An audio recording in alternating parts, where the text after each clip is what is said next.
மரியாயே வாழ்க. அன்பான மரியணை கண்டபோர் யூடியூப் சேனல் நேரிலே உங்கள் அனைவருக்கும் தேவனையின் திருப்பெயரால் வாழ்த்துக்கள்.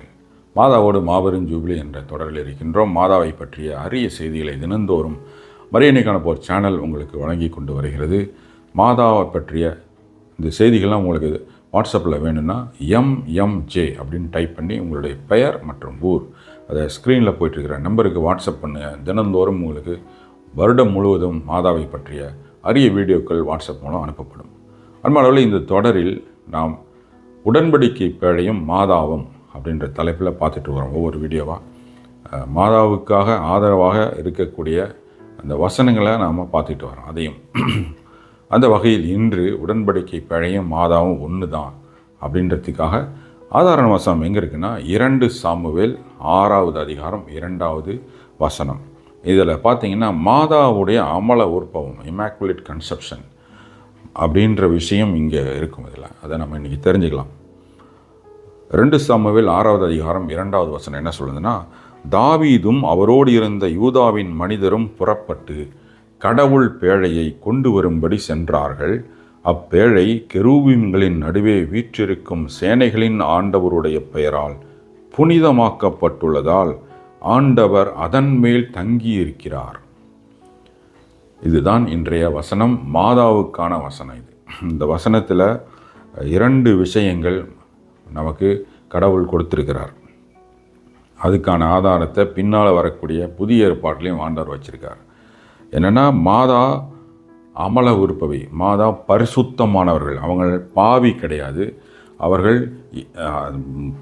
கடவுளால் பரிசுத்தமாக்கப்பட்டதால் தான் அவருடைய வயிற்றில் ஆண்டவர் பிறந்தார். ஆண்டவர் பிறக்கணுன்னா அதுக்கு முதல்ல அதோடைய சோர்ஸ், ஆரம்பம், ஆரிஜின் யாருன்னா மாதா. அந்த மாதாவை புனிதப்படுத்தியிருக்கார். ஃபஸ்ட்டு மாதா பாவின்னா கடவுளும் பாவி. இப்படி தான் சொல்லுவாங்க. யார்? இந்த மாதாவோட எதிரிகள் மாதாவை பாவின்னு சொல்லிட்டு அவருடைய மகன் ஆண்டவர் இயேசுவை ஆராதிக்கிறது, வணங்கிறது, என்னென்னமோ பண்ணுற அதெல்லாம் செய்வாங்க. ஆனால் அது முற்றிலும் தவறானது அவங்க செய்கிறது. எப்படின்னா, மாதாவை பாவின்னுட்டு கடவுளை எப்படி ஆராதிக்க முடியும்? அவரை எப்படி புனிதர்னு சொல்ல முடியும்? அப்பா, மாதா வயிற்றில் பிறந்த ஆண்டவரும் பாவியாக தானே இருக்க முடியும் அவங்களுடைய கூற்றுப்படி. அப்போ அது கிடையாது.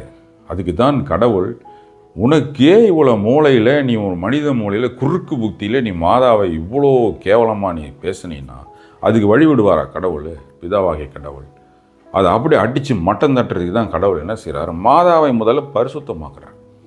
அதுதான் அமல உறுப்பவை. மாதாவை அவங்க அம்மா வயிற்றில் அவங்க கருவானப்பையே புனிதப்படுத்திடுறார். அப்படி புனிதப்படுத்தினால தான் அவங்க மிக புனிதமானவர்களாக இருந்தார்கள். அவர்களுடைய வயிற்றில் கடவுளுங்கிற புனிதமானவர் பிறந்தார். இது ரொம்ப சிம்பிளாக எல்லாருக்கும் கொஞ்சம் விசுவாசம் இருந்தாவே போதும் இதை புரிஞ்சுக்கிறது. ஆனால் அது கூட இல்லாதவங்க தான் மாதாவை எதிர்த்து மாதாவை பாவின்றாங்க. அப்போ அதுக்கு கடவுளே வசனங்களை கொடுக்குறார். எப்படின்னா, சேனைகளின் ஆண்டவருடைய பெயரால் கடவுள் பேழை புனிதமாக்கப்பட்டுள்ளதால் ஆண்டவர் அதன் மேல் தங்கியிருக்கிறார் அப்படின்றது. இப்போ இதுக்கு புதிய ஏற்பாட்டில் இதை கடவுள் நமக்கு கொடுக்குறார். மாதாவுடைய அமல உற்பவத்தை மாதா பரிசுத்தமானவர்கள்ங்கிறதுக்கு ஆதாரமாக புதிய ஏற்பாட்டில் சொல்கிறார். எங்கன்னா, லூக்காஸ் 1வது அதிகாரம் 35வது வசனம். அதற்கு வானதூதர், மாதா கிட்ட கபிரியேல் தூதர் வரப்ப நடந்த விஷயம் அது. அதற்கு வானதூதர், பரிசுத்த ஆவி மீது வருவார், உன்னதரின் வல்லமை உம்மேல் நிழலிடும் அப்படின்னு சொல்கிறார். அப்போ பரிசுத்த ஆவி வரணுன்னா ஒருத்தர் பாவியாக இருக்க முடியுமா? இருக்க முடியாது. புனிதமாக இருக்கணும். அதுவும் யார்? கடவுளை தாங்க போகிற ஒரு பெண் எவ்வளோ புனிதமாக இருக்கணும். அதுக்கு தான் கபிரியேல் தூதர், பரிசுத்த ஆவி உம்மீது வருவார், உன்னதரின் வல்லமை உம்மேல் நிழலிடும் அப்படின்றாரு. இதே தான் அங்கே இருக்குது பழைய ஏற்பாட்டில் 2 சாமுவேல் 6:2. எப்படி? ஆண்டவருடைய பெயரால் புனிதமாக்கப்பட்டுள்ளதால் உடன்படிக்கை பேழை ஆண்டவர் அதன் மேல் தங்கியிருக்கிறார்னு வருது.